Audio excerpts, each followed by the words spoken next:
ఒకప్పుడు కాన్పోయేంత వరకు లోపల పాపాయి ఎలా ఉందో తెలిసే అవకాశం ఉండేది కాదు.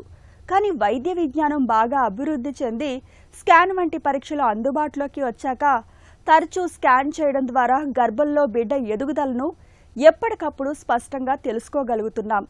అయితే గర్భిణీ దశలో ఎలాంటి సమస్య లేకపోయినా తరచూ స్కాన్లు ఎందుకు చేయించుకోవాలనే అనుమానం చాలా మందిలో ఉంటుంది.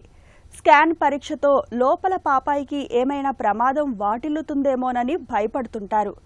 నిజానికి మొదటి 3 నెలల్లో తీసే డేటింగ్ స్కాన్ నుంచి 5వ నెలలో తీసే అనామలీ స్కాన్ వరకు అన్నీ ముఖ్యమే అంటారు డాక్టర్లు. గర్భిణీ దశలో తరచూ స్కాన్ పరీక్షల ఆవశ్యకత గురించి ఇప్పుడు తెలుసుకుందాం. ఫస్ట్ ట్రైమిస్టర్ స్కాన్ అంతా అసలు బేబీ ఫామ్ అయిందా, జన్యుపరమైన లోపాల గురించి తెలుసుకుండేది. నెక్స్ట్ 12 వారాల నుంచి 28 వారాల మధ్యలో మనకి important scan TIFFA scanning. TIFFA స్కానింగ్లో ఏంటంటే targeted imaging for fetal anomalies. దీంట్లో మనం ప్రతి పార్ట్ బ్రెయిన్ దగ్గర నుంచి అన్ని పార్ట్స్ డీటెయిల్గా స్టడీ చేసి ఎక్కడే ఉన్నా ఏమైనా ప్రాబ్లం ఉంటే నోటిఫై చేసుకుంటాము. ఇవి కాకుండా సెకండ్ పార్ట్ ఆఫ్ ప్రెగ్నెన్సీలో ఒకవేళ ట్విన్స్ అయి ఉంటే, ట్విన్స్లో కూడా మళ్ళీ మనకి రకరకాలుగా ఉంటారు. DCDA twins, MCDA twins, MCMA twins అలాగా.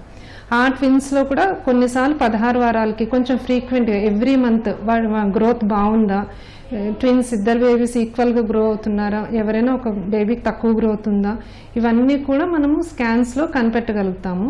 గ్రోత్ డిఫరెన్సెస్ వచ్చినప్పుడు బేబీకి వెళ్ళే రక్త ప్రసరణ కూడా సరిగ్గా ఉందా లేదా అనేది మనం స్కానింగ్ ద్వారా తెలుసుకోవచ్చు. ఇదంతా ఫస్ట్ 20 వీక్స్ స్కాన్స్ గురించి. ఇంకా మిగతా ఎదుగుదల అదంతా మనం చూసుకునేది 20 to 40 వీక్స్. అంతా బాగున్నంత వరకు మళ్ళీ 8వ నెల అంటే మాన్యువల్గా మనము పేషెంట్ని పరీక్ష చేసి గ్రోత్ అంతా బాగుంది అన్నప్పుడు ఇంక మధ్యలో ఏం స్కాన్స్ చేయము. సింగిల్టన్ ప్రెగ్నెన్సీస్ అయినా, ట్విన్స్ అయితేనే రిపీట్ చేస్తాము. నెక్స్ట్ స్కాన్ మనము 8వ నెలలో చేస్తాము. అప్పుడు చూసుకునేది ఏంటంటే బేబీ ఎదుగుదల అంతా బాగుందా, బేబీ కుమ్మనీరు అంతా బాగుందా, బేబీ ప్రెజెంటేషన్ అంటే హెడ్ కిందకుందా లేదంటే కాళ్ళు కిందకున్నాయా, ఇవన్నీ కూడా మనము స్కాన్ ద్వారా తెలుసుకోవచ్చు. ఇంకొకటి అన్నిటికంటే ఇంపార్టెంట్ స్కాన్లు ఏంటంటే మాయ పొజిషన్. మాయ ఒక్కొక్కసారి కిందకు ఉండొచ్చు, పైకి ఉండొచ్చు. కిందకున్న టైప్స్ దాంట్లో కూడా మనకి మళ్ళీ టైప్స్ ఉంటాయి. మొత్తం ద్వారంని కవర్ చేస్తుందా, అలాంటప్పుడు కూడా మనం ఎక్కువ అలర్ట్గా ఉండి చేసుకోవచ్చు.